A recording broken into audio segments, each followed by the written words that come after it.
ya se me olvidó. Así como salió. Así como salió. Sí. Porque siente que eso de ciudad dentro de ciudad tal Sí. vez se pudiera resumir a los inicios, ¿no? A lo mejor. Sí. De... Sí, tomemos para empezar, tomemos la idea de que había un gran lago, bueno, más bien 5 lagos,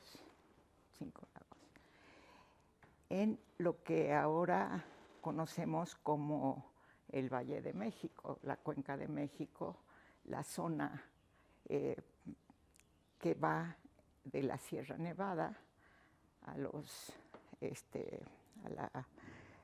las estribaciones de Azcapotzalco y después pasa por Texcoco y lo que ahora va a ser Jardín Botánico. Este es lago y aquí hay dos islas, pero una muy vinculada a la otra, que es Tlatelolco, porque estaba muy cerca de unos pasos o escurrimientos de agua que nosotros conocemos ahora como Garibaldi, Peralvillo. Eso era muy cerca pero era agua, estaban de todas maneras separadas. Bueno, Tenochtitlan está allá, Tlatelolco está acá, son 2 ciudades gemelas, independientes. Tlatelolco está más vinculada con los tepanecas, es decir, con Azcapotzalco, y su vínculo con Azcapotzalco le permite también tener un dominio por aquí, por donde está lo que se llama la aduana del Pulque. Tú puedes caminar por ahí y seguramente llegas al otro lado de las montañas y puedes ir a Puebla. Okay. Entonces, por el lado de Cholula o por el lado de Huatulco, por el lado de en medio de los volcanes hacia Veracruz, porque también puedes hacer ese cruce, Tlatelolco dominaba el comercio.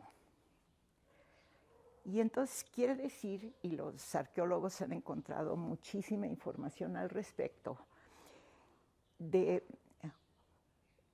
objetos incluso provenientes de Guatemala. O sea, hay muchísimos objetos que comerciaba un gran mercado. Entonces, Tlatelolco era un centro de comercio. Bueno, un centro de comercio es un centro muy poderoso, de muchísimo intercambio cultural y económico. Y aquí se encontraron jades, madreperlas, y también una forma curiosa de no solo el cacao era moneda, sino unos pequeños huesos de aves llenos de oro, que era una manera de tener un sistema de intercambio económico. Entonces era importantísimo Tlatelolco, precisamente porque estamos en un lago y porque cuando hay prosperidad siempre hay como la tendencia de que quieres crecer. Entonces traían el tezontle, digamos, de las partes de las minerías del volcán, y lo utilizaban para agrandar su isla, ¿no? Y fueron consolidando isla. Tlatelolco tiene como característica, si tú dices estructural, arqueológica, que tiene una gran cantidad de sedimentos de distintas piedras que fueron creciendo conforme crecía la isla. Finalmente, hay una separación de los tlaltelolcas, de sus antiguos correligionarios de Azcapotzalco, y quedan por 500 años dueños y señores del Valle de México. Ya existía Tenochtitlan. Tlatelolco es 1323 o algo así, más o menos, y Tenochtitlan, pues, que 37, o sea, Tlatelolco es primero que Tenochtitlan. Y entonces el asunto es que, como dueños y señores del comercio, el gran mercado de Tlatelolco, que es un mercado que causó asombro en su tiempo, por la cantidad de productos, la diferencia de productos, la cantidad de gente que venía a comprar aquí. Acuérdate que vienen en sus barcas, en sus a comprar para llevarse ¿a dónde? Pues se llevan a Xochimilco, se llevan a Texcoco, se llevan a Chapultepec, digo a México para las zonas de Tenochtitlan. Llegó un momento en que la rivalidad entre Tenochtitlan y Tlatelolco fue tal que hubo una pequeña gran guerra. Esa gran guerra la ganaron los tenochcas, y desde entonces, enseguida, dominaron como un suburbio a los tlatelolcas. Aunque si tú te recuerdas, la organización social prehispánica quería que estos conjuntos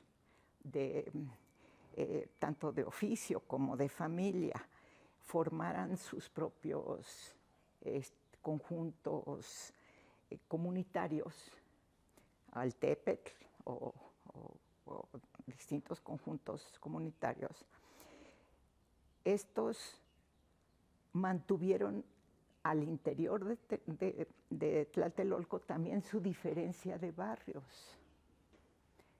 Y eso es muy interesante porque en realidad cuando hablamos de las ciudades antiguas en México, en el Valle de México, o de Nueva España específicamente, en realidad estamos hablando de un conjunto de comunidades vinculadas o por oficio o por familias,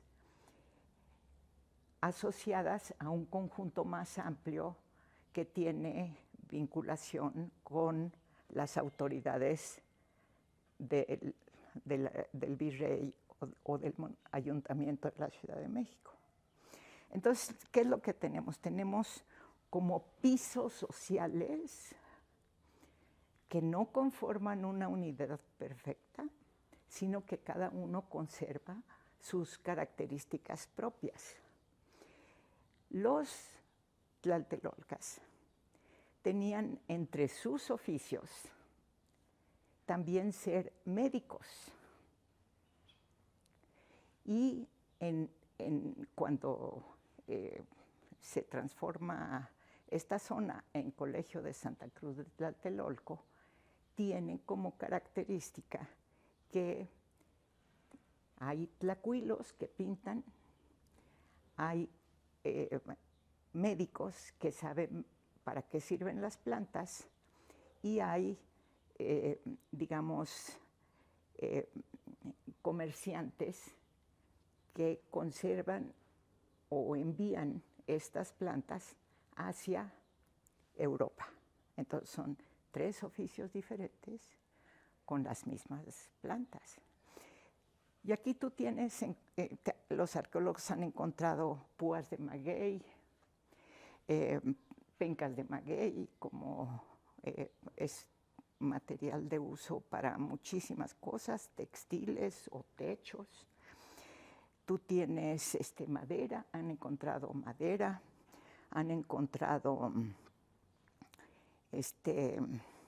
cerámica al por mayor. Incluso en las investigaciones de los arqueólogos de 1944, cuando empiezan a hacer las investigaciones sistemáticas, se encuentra la posibilidad, por primera vez, de hacer toda la estratigrafía de la cerámica del Valle de México. Y eso te permite establecer antigüedades. Y tú encuentras con eso, o reafirmas, la idea de que Tlatelolco estuvo primero que Tenochtitlan. Otro punto interesante de esta historia de Tlatelolco es que con esas investigaciones de 1944 a 57, casi podríamos decir que se establece la metodología de la arqueología urbana, que es todo un saber. No es lo mismo hacer arqueología en el campo.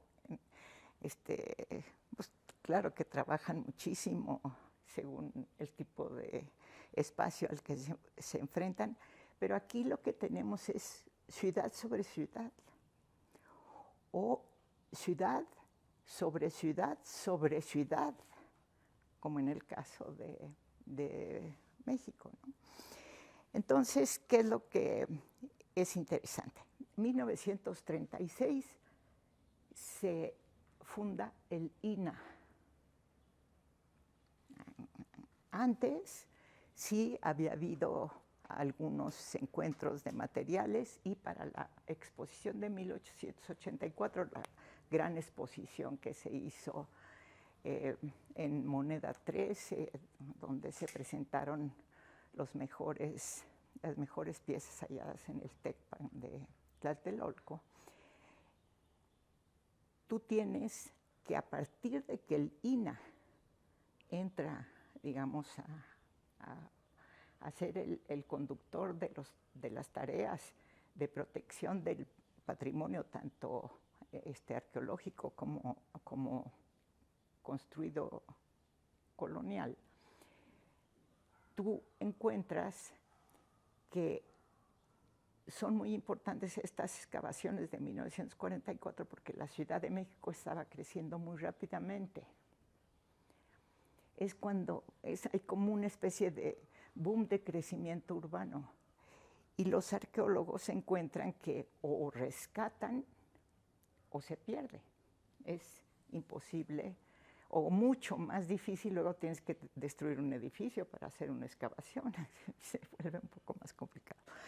Y entonces, en el periodo del 44 al 57, se hace un conjunto de excavaciones importantísimas con el maestro Martínez del Río y el profesor Barlow, que encuentran la integridad de lo que va a ser Tlatelolco. No han encontrado todavía la caja de agua, eso vendrá después, pero el conjunto de del centro del Tecpan, más aquí en el jardín, la parte de que debe haber sido la parte del mercado de Tlatelolco, sí lo ubican. Y ya utilizan fotografía aérea, establecen muy bien su perímetro, y empiezan a determinar sus zonas de excavación y llevan las bitácoras con muchísima precisión. ¿Por qué? Porque de esa manera pueden volver a revisar lo que se hizo en un poco tiempo atrás y cotejar con lo nuevo que han encontrado. Entonces, este proceso de conocimiento de las excavaciones que se hacen en este sitio va construyendo una metodología que, desde mi punto de vista, es la que heredaron después los arqueólogos en el Templo Mayor. Con los arqueólogos en el Templo Mayor yo tengo una especial simpatía, porque estaba precisamente viéndolos trabajar todo el tiempo. Y entonces me avisaban, ya nos encontramos a otra cosa, y entonces yo bajaba y me enseñaban las excavaciones. Y me di cuenta de la minuciosidad con la que tienen que estar registrando, dibujando, fotografiando, haciendo el registro, cualquier trinchera o cualquier foso que excaven. Incluso hace muy pocos días se anunció que habían encontrado las estrellas del mar, que habían encontrado una famosa estrella de mar en el Templo Mayor, y que es una estrella de mar importantísima, no solo por su tamaño, porque tiene 25 centímetros de diámetro, sino porque el jaguar que le pusieron encima la dejó estructurada. Y entonces es una de las pocas piezas de arqueología, de fauna marítima muy profunda que se encuentra en perfecto estado de conservación. O sea, entusiasta de la arqueología, sí soy. Qué bien. Perfecto. Y bueno, para usted, ¿qué representa Tlatelolco? Bueno, ya usted mencionó varias cosas, pero como un resumen de qué representa para usted. Pues si recorres la zona de Tlatelolco, pues te vas a encontrar que tenemos posiblemente a lo mejor 4 ciudades encimadas. O sea, ya tenemos el Tlatelolco Tepaneca, luego tenemos el Tlatelolco Tenochca, pero luego tenemos el Novohispano, y luego tenemos México, Ciudad de México. También hay buenos ejemplos de épocas anteriores a nuestros días. Y tenemos el conjunto del arquitecto Pani, que cubrió un área importante con el centro habitacional precisamente en Nonualco, Tlatelolco. Es interesante los límites que utilizaron los arqueólogos en el 44, porque era al este el convento, entonces más para allá el agua. Al norte están las vías del ferrocarril, más para allá no hay manera, es ya un crecimiento urbano muy desorganizado y muy por lo tanto, es como una especie de espacio en donde tú puedes encontrar esta conjunción arquitectónica que por lo demás es sumamente interesante, porque tienes edificios construidos con unas técnicas, edificios construidos en otra época con otras técnicas, muy habitado, siempre muy habitado. Aquí se reunía muchísima población, había mercado. Y simbólicamente para la Ciudad de México tiene también estos puntos como puntos de conflicto final, por decirlo así de alguna manera, porque fue la destrucción de la vieja ciudad de Tlatelolco, fue el último de los baluartes de la caída de Tenochtitlan. De aquí salió Cuauhtémoc y aquí adelantito lo deben haber detenido. Y es también el último de los baluartes, digamos, con el tema del 68, que siempre estará ligado a Tlatelolco. Quizás por eso el interés entre un lugar que resiste, un lugar que pues, puede seguir más allá también existiendo, un lugar de estudio, un lugar de conocimiento, un lugar de reflexión, pues todo eso resume lo que es Tlatelolco. Y usted acaba de mencionar la códice que encontraron sobre las plantas y, bueno, es uno de los recursos que tenemos para saber cómo utilizar las plantas y la excelencia de las comunidades interiores. Entonces, bueno, no sé si para usted representa como actitud de resistencia, no sé, porque conservaron ellos mismos esta información. No sé si puedo... para mí esa es una de las grandes enseñanzas que me dio a ver esta edición reciente del Códice de la Cruz Badiano, que así luego es conocido. Porque los biólogos me enseñaron que para que una planta conserve las mismas características alimenticias o curativas, si fuera el caso, sin perderlas, se necesita un cultivo deliberado, cuidadosísimo, que resalte esa cualidad que se quiere conservar. Si dejamos a las leyes de la herencia las plantas, pues quién sabe qué cosa saldrá. Pero si se cultivan las plantas con todo cuidado y se mantienen por sus cualidades, sobre todo cuando son plantas curativas, y por sus calidades, por ejemplo, como el caso de los magueyes o el caso de todas las plantas que, digamos, guardan agua en su interior, que son importantísimas para, no solo para las tierras áridas, sino en nuestros días.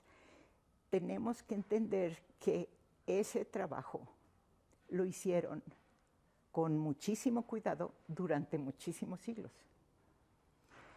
Y la domesticación del maíz, o la asociación del maíz con el frijol, o la asociación del maíz con la calabaza y el frijol hasta hacer la milpa, o el chile. Todos son cultivos cuidadosamente cultivados para mantener sus características. Entonces, lo más importante es esto. Aquí en el valle en la Cuenca de México, a esta altitud, rodeados de montañas, en un lugar donde llueve muchísimo, pero he de decir que no tratamos muy bien el agua, que digamos, que podríamos decir que ese es nuestro déficit, que tenemos que trabajar en cuidarla, trabajar en mantenerla, trabajar en limpiarla, trabajar en tratarla, porque es un lugar que recibe una buena cantidad de agua y que nosotros sacamos como si el agua sucia fuera distinta que el agua limpia. No lo es. Esa es una tradición del siglo XVIII, cuando se pensaba que el agua y los olores del agua pestilentes generaban las enfermedades. Pues ese tratamiento del agua, ese tratamiento de las plantas, el jardín de Nezahualcóyotl, Chapultepec, aquí mismo en el colegio, todo esto es un conocimiento de saberes originarios importantísimos que nuestra obligación como generación es difundir y que se conozca más y que se aprecie más. ¿Por qué? Porque es una vegetación extraordinariamente rica y extraordinariamente asociada con el bienestar de los hombres. Es la relación planta-humano, es una cualidad heredada de Tlatelolcas y de Tenochtitlan. Entonces, muchas gracias. Tenemos otras, yo tengo pero quieren que piensen en sus... Bueno, yo no sabía que ya se iba a seguir, pero Okay. del anterior un poco tenía como esta duda de qué cambios se realizaron comercialmente hablando en esta zona que, como bien explicó, era grandísimo el potencial comercial. Cuando fue la colonización, ¿cómo cambió este centro de comercio? O sea, según lo que yo he leído, el mercado de Tlatelolco no era plano, era más bien como un anfiteatro, con un poco pensando que estos lugares de reunión del mundo antiguo son más bien anfiteatrales que planos. ¿Y por qué era así?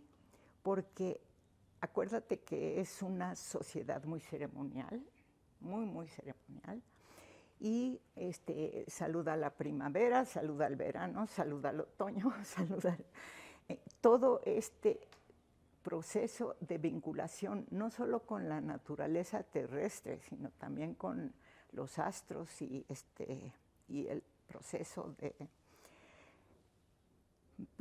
de cambio de las estaciones, la venida del agua, etcétera. Todo este conocimiento del lugar donde vives, del lugar donde eres, del lugar donde tú sabes que van a pasar determinadas cosas en determinado tiempo, eso hacía que fueran muy ceremoniosos y por lo tanto que siempre hubiera fiestas.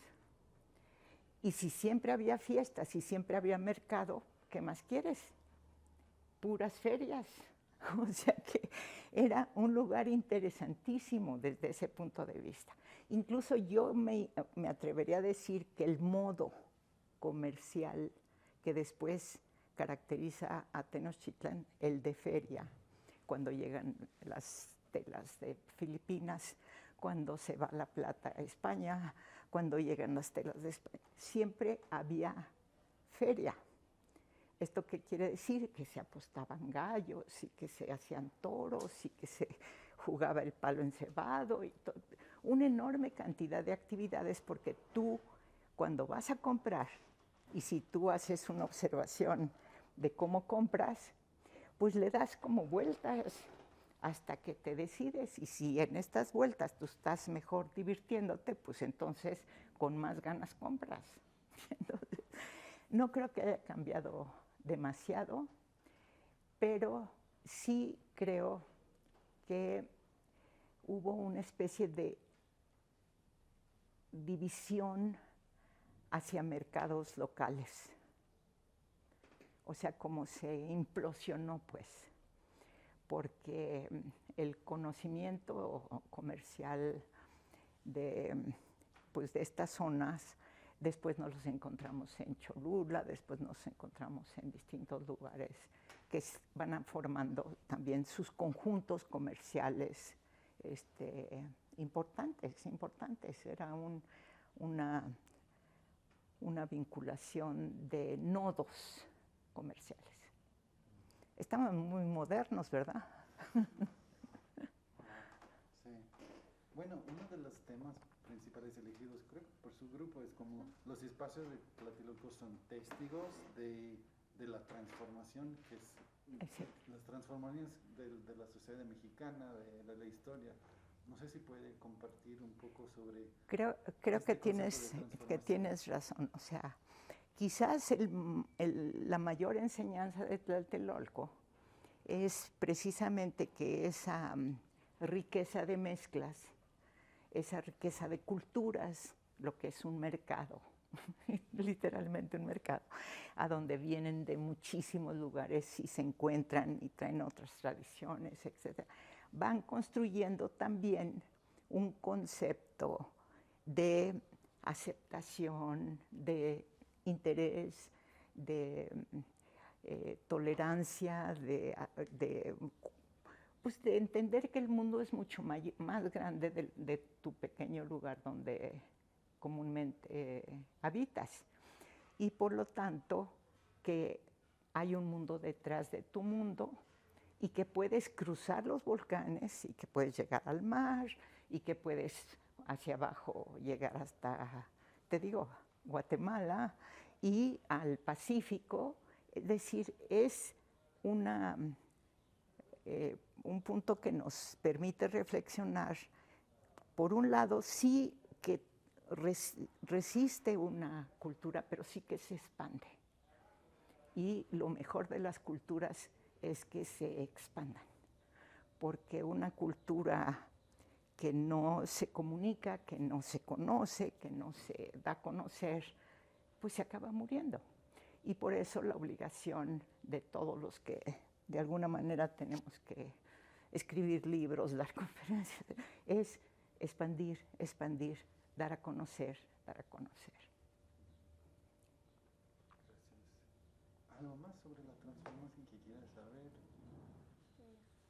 Porque creo que su tema es construcción y Sí, destrucción. construcción y destrucción. Estoy pensando una manera en cómo podríamos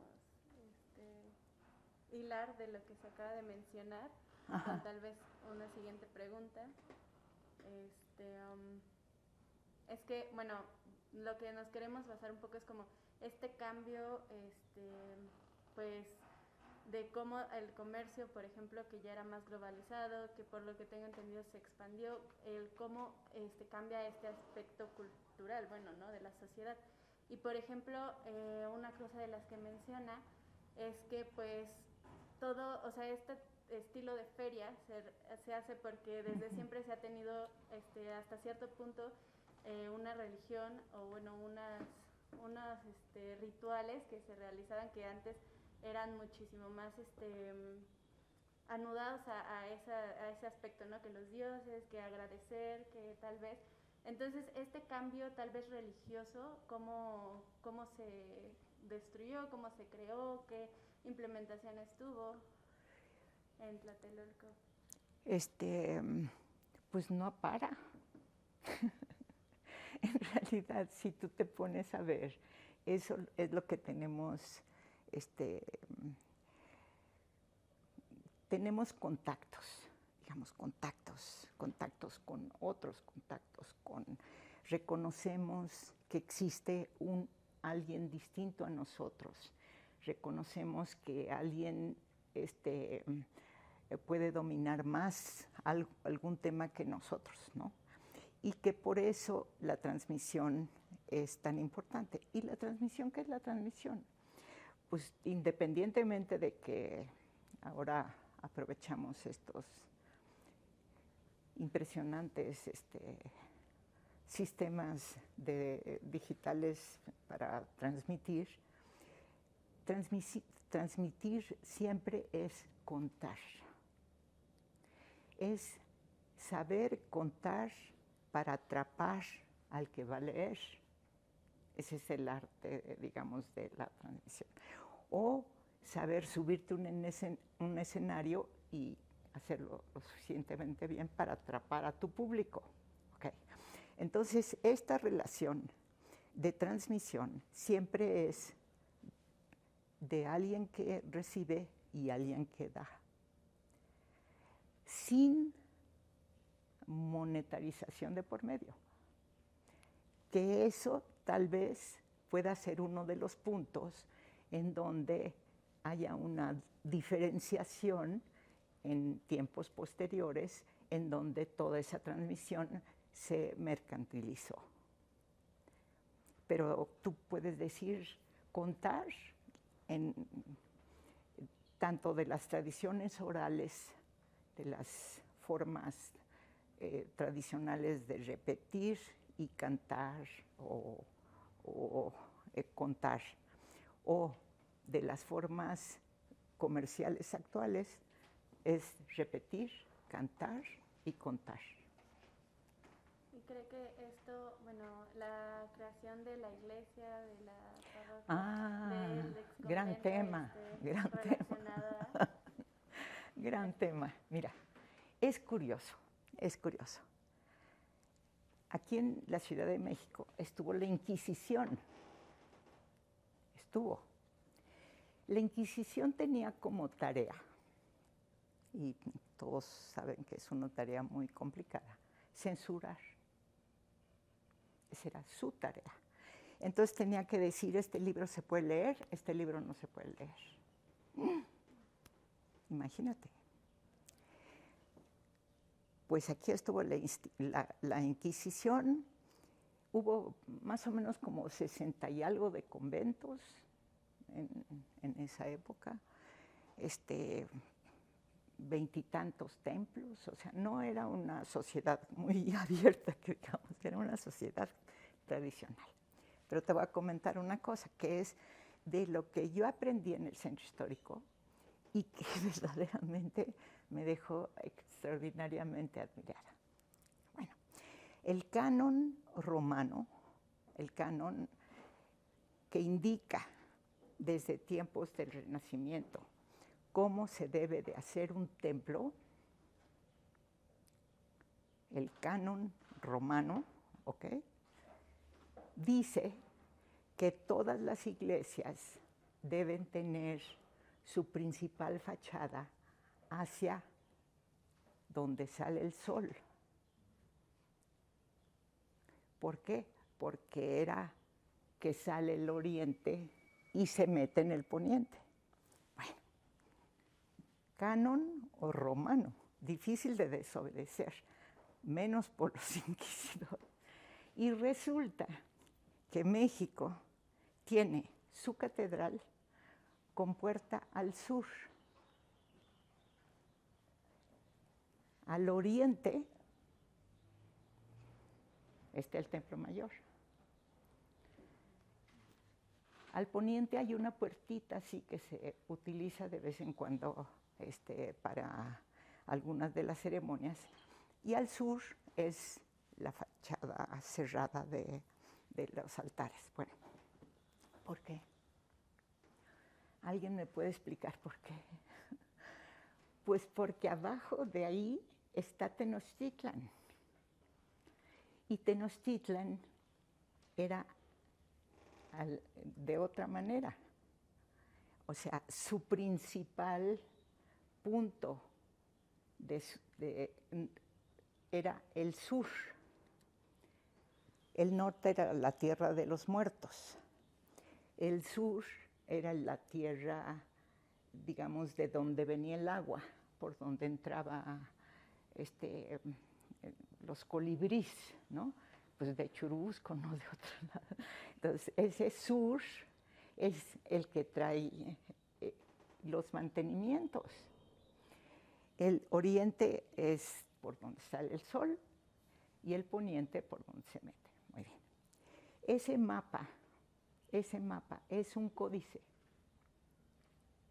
Tú lo puedes ver perfectamente dibujado en los 4 rumbos del universo prehispánico, porque todavía tenían además el rumbo de arriba con las estrellas, la luna, el sol, y el rumbo de abajo con el inframundo. Pero ese concepto del universo está ahí, independientemente de que también seguramente los de la Inquisición reflexionaron profundamente, respiraron y dijeron, quizás hay unas cosas que no podemos cambiar. Y por eso Tlatelolco está primero, México está después. ¿Y aquí en Tlatelolco vemos la misma cosa con el templo? En Tlatelolco, en realidad, ahorita no estoy, pero Tlatelolco fue modificado porque aquí hubo un cuartel militar muy importante, sobre todo desde la época de la intervención. Entonces, en ese cuartel después se hizo prisión militar de Tlatelolco. Aquí estuvieron todos los maderistas, aquí los tuvieron un buen tiempo. Y yo les voy a comentar que cuando la primera vez que yo vine a Tlatelolco, que debe haber sido como en los 60s, pues el ambiente de militar continuaba, o sea, estaba las casernas, etcétera, todo esto era inaccesible también precisamente porque era parte del ejército. Entonces, tanto en organización social como en organización comunitaria, como en relación entre las plantas y las personas, tú puedes encontrar en Tlatelolco respuesta a muchas de las preguntas que te hace hoy. Muchas gracias. Y bueno, nuestros recorridos tienen que ver con los edificios que encontramos aquí en Tlatelolco. Vamos a poder caminar por la plaza, vamos a poder ver desde el balcón del tercer piso del edificio Chihuahua, vamos a poder entrar aquí. Ajá. Y en el templo, no sé qué nos puede contar. En el templo sí hay un Santiago, espero que todavía esté ahí. Sí. Una pieza artística de Santiago Matamoros. Santiago no es otra cosa más que Matamoros. ¿Y quiénes son los moros de por acá? Pues los indígenas. Entonces, cuando el símbolo de la conquista fue Santiago, era el primer dominio, antes que ningún otro, un símbolo de Santiago. Y entonces está una pieza muy interesante. Es una construcción que debe haber sido hecha con piedras de los templos. Es bastante sobria en su presentación, más plateresca que barroca, o sea, más antigua que novohispana, digamos, es la primera construcción eclesiástica de estos lares, porque la antigua iglesia de Catedral Mexicana pues quedó subsumida por la gran catedral del siglo XVIII, ¿no? Y en México solamente existe, que yo me acuerde, una casa ahí por la Plaza de la Aguilita, una casa de indígenas, la única que se conservó. Entonces sí hay mucha modificación, pero pues también las piedras, como dirían los profesores arquitectos, las piedras también son documentos y hablan. O sea que también hay que saber preguntarles. Y de todos estos cambios que llegó a tener este exconvento, ¿realmente cuál fue la razón principal, o sea, de instalarlo exactamente aquí en esta zona? Que fue el último lugar donde se jugó la guerra de 1521. El triunfo fue en Tlatelolco, digamos, de la conquista fue en Tlatelolco, más que la matanza del Templo Mayor. Todo. No, aquí realmente fue cuando toman prisionero al Tlatoani y dice, aquí estoy.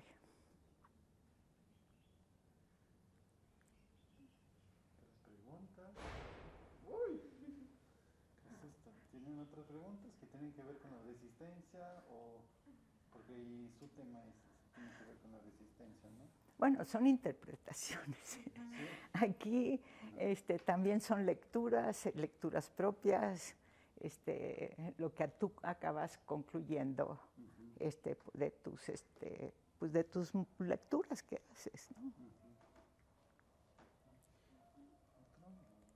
Muchísimas gracias por su tiempo. No sé si iba a venir Lavania. ¿La Vania no está? La Vania se fue a Lina, no sé qué estará haciendo. Ya, ok. Entonces me acompañó. Ok, aquí está. Yo me quedé acá afuera porque no los quería interrumpir, ok, pero me quedé todo el tiempo súper afuera. la ¿Cómo Vania. estás? ¿Cómo estás? Oye. Sí, ¿cómo están Bien, todos? qué gusto ver. Qué ¿Qué bueno, tal? estaba escuchando todo acá. ¿Ah, sí? Sí, pero ya no los quise interrumpir y me quedé Ah, acá afuera, pero no, estuvo mira, increíble. el punto es que es un gran lugar. Sí, es un gran lugar. No, ya. Entonces, así que les digo que lo cuenten, pues cuéntenlo, muchachos. Sí. De tal forma que sea el más atractivo, el más increíble, el más maravilloso, pues a venir, porque esto es algo que se tiene que conocer. Sí, eso, bueno, no sé, quizás para resumir algo así, ¿qué quieren que la gente sepa de Tlatelolco? Dani, si puedes separar un poquito. Claro, Sí, claro, sí. Que perdóname, ya te han jugado, ¿eh? Yo digo que existe, o sea, para que una construcción del siglo XIV, XV, XVI, XVII, XVIII, XIX y XX, y puede que XXI, esté en el mismo sitio, en el mismo lugar, oye, es para celebrar, porque además está viva, no es museo. Está viva, todos los establecimientos dan servicio, todo es consultable, está abierto, etc. Entonces, pues que exista es una gran cosa. Y bueno, yo sé que es totalmente al revés, pero puede introducir a usted, como hacer una ¿yo? introducción. Sí, por favor, ¿con qué nos vamos hoy? Sí, gracias. Bueno, yo, de profesión, soy historiadora, estudié en el Colegio de México hace muchísimos años. Fui la segunda generación. Pero en todo lo que yo he hecho, por suerte, que he tenido la suerte de hacer a lo largo de toda la historia que tuve en la vida pública, me tocó reconstruir la ciudad después del terremoto, arreglar los edificios del centro histórico y después ser autoridad del centro histórico, que es una posición que permitía relacionar las inversiones privadas con las inversiones públicas y ayudarles a los que querían restaurar edificios a que pudieran hacerlo, encontrando la mejor solución a sus requerimientos de modernidad ante la realidad de piedras muy antiguas que algunas no se pueden tocar. Entonces, ¿cómo te diré? Que voy al pasado, que vengo al presente, que voy al pasado, a través de cualquier mecanismo, instrumento o lo que tú quieras, me ha enseñado que lo más importante que nos toca a nuestra generación es difundir. Y por eso ahora cuando me invitaron a esto dije, de aquí soy. Además, creo que vale la pena mencionar, doctora, que usted fue la primera directora y fundadora del Archivo Histórico de la Nación, que no sé si lo saben, pero es una figura prominente del tema de archivos y conservación histórica. Yo creo que vale la pena que lo mencione. El archivo, ese es otro tema. Sí, es otro tema, pero de todas maneras no está tampoco muy lejos de por acá. Entonces, hay más o menos, dijimos que aquí los grandes investigaciones son 44, 57. Luego viene una época que son como 60s, en donde crece mucho la Ciudad de México, muchísimo. Y en los 70s, más o menos, 80s, se piensa, y los arquitectos conciben la idea de que por qué el Oriente está tan abandonado, que no sería mejor rescatar también el Oriente. Y entonces hacen un programa paralelo a lo que estaba pasando en Ciudad Universitaria que están reconstruyendo la ciudad universitaria como el lugar más moderno y más extraordinariamente artístico de México, hacen un esquema de reconstituir una zona muy abandonada. Entonces ponen el drenaje profundo. Yo no podría decir, pues, hay que buscar otras soluciones, pero en fin, el drenaje profundo, la Cámara de Diputados, que es San Lázaro, y que San Lázaro es ya casi puerto de salida de México, ¿no? San Lázaro ya era casi lago, por eso quedó un poco chiquito. Y el Archivo de la Nación, que estaba en los llanos que se llamaban los llanos de Lecumberri, en donde existió una vieja pista aérea, la primera pista aérea que se utilizó. Entonces es una cárcel muy importante porque es panóptica.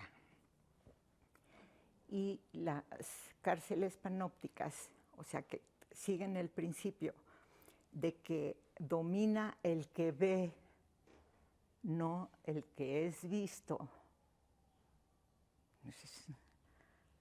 Hollywood lo magnífico. Entonces, el dominio del que ve lo que sucede es mayor que el que piensa que nadie lo ve. Entonces, el esquema panóptico son 5 áreas en donde en cada una de estas crujías que se llamaban, se colocaron los grandes ramos del Archivo de la Nación. El ramo digamos, de la Inquisición, una crujía, el ramo de gobierno, otra crujía, para que hubiera un acceso lógico a cómo era el gobierno en la época colonial y que estuviera todo dentro de un esquema comprensible, aunque mucho tiempo después. Y entonces se reconstruyó el edificio, que es una gran obra muy interesante desde el punto de vista arquitectónico. Solamente hay 3 edificios panópticos que restan en el mundo, cuando fue la forma normal de las cárceles en el siglo XVIII y XIX, pues nada más quedan 3. Y el asunto se transformó en uso de archivo y se ubicó el acervo archivístico nacional, que estaba dividido en pedacitos, en muchas sedes. Entonces, juntar todos los libros ordenados, bonitos, acomodados y trasladados en 1 año y medio fue muy emocionante. Bueno, jóvenes. No, muchas gracias. Ya, no, Ahora sí, no, ya. Hemos robado mucho de